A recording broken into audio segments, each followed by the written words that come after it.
That's why I think people who have had a lot of money for a long time are selling right now. I believe there is a normal ebb and flow. Bitcoin goes up and down quickly and with a lot of energy, which makes a lot of people excited and pumped up. Then there's a party and people draw a straight line to the moon. After that, it goes back a bit and settles down, and people think, well, it's going to bounce back really quickly. If it chops sideways for a while, though, people naturally get annoyed. You know why Bitcoin has been getting stronger. You have $2.3 billion worth of Bitcoin. That's just a stage of growth that's normal for the life cycle of an asset that's making money in this way. In reality, Bitcoin is up about 99% if you look at a picture that spans a year. It's almost twice as much. From now on, trade has been going in a straight line for too long. People are not waiting any longer. People are beginning to sell. It's becoming clear that the bull run is over. It's also funny that we're getting so many comments like this right after our rates went down. While most people don't pay attention, the rate cut we had last year, 2024, sent XRP, Bitcoin, and all 10 of the other cryptocurrencies to all-time highs that haven't been seen in a long time. And after that, we did get stronger. We went down. There is a lot of chaos, especially when it comes to taxes, but we're getting close to that same point where markets start to get liquid again just a few months after rates are lowered. In other words, trade has been flat for a while now. In today's movie, we'll be talking with Michael Saylor about how people think about the market right now. It's very important that you pay close attention, because if you don't, you might miss a chance that will change your life. Press the like button for everyone to see it. Let's listen to what Michael has to say.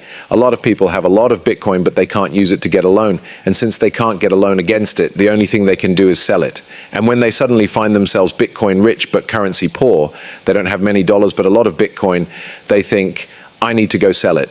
So I think Bitcoins right now is like this Mag 7 startup where all of a sudden all of the employees got insanely rich on penny stock options, but they can't borrow against them, so they have to sell them, and they're selling. Then people ask, why are those employees selling the stock? Is that a vote of no confidence in the company? And the answer is no. I think the selling is crypto OGs who have had a lot of money for a long time selling 5% to diversify, and the market is soaking up all of that energy and building its support. Things that are volatile are leaving the asset. That's a great sign. It's because you want a lot of long-term investors, big businesses and other groups to buy it when it's ready to be sold. You want the early adopters who got Bitcoin for $1, $5 or $10 to sell as much or as little as they need to feel safe. So that big institutions feel safe entering the space and size. You want the volatility to go down. And the catch is that things will get boring for a while if the big banks come in and the volatility goes down. People's adrenaline is going to drop. It's like they got a big high and now the high is wearing off and they're a little bearish. But in a world where the US dollar is the king of the world and the world's reserve currency, and there hasn't been a major war since World War II, you're living in a very specific situation at a specific time. In calculus, this is called a certain solution to a differential equation. You can just type in this number and get the answer if all of the outer conditions are met. You have to actually come up with it from scratch. You can see that most people have never had to use first principles to figure out anything. They've used the specific solutions someone taught them, but those don't work when, say, your whole currency collapses. For example, if you live in an economy where the currency is collapsing, like Lebanon, and your bank account is frozen, the currency goes to zero. The same thing would happen in Africa, or if you lived in Argentina and your currency collapsed, you would lose everything you owned with cash flow. They are all useless. People who will get Bitcoin will either have come from a very chaotic situation, like when a currency collapsed and they had to think for themselves, or they will be very direct scientific thinkers who question everything and try to figure it out again. So I think it's funny that you, as CEO of Vanguard, say Bitcoin isn't a good investment because it doesn't have any cash flows, but Vanguard is the biggest shareholder in my company. Greater than funny. What Mr. Musk thinks is the most likely result is the most ironic. Everyone has a bank account. How many of your bank accounts give you more than 4.5%? Not one of them. How many of them? How many of you would like to get 8, 9, or 10% in your bank account? All of them. Who is that being offered? No one. There is a chance in the market because no one will give you a fair long-term yield unless you have Bitcoin and a long-term store of value, which I'll call digital capital.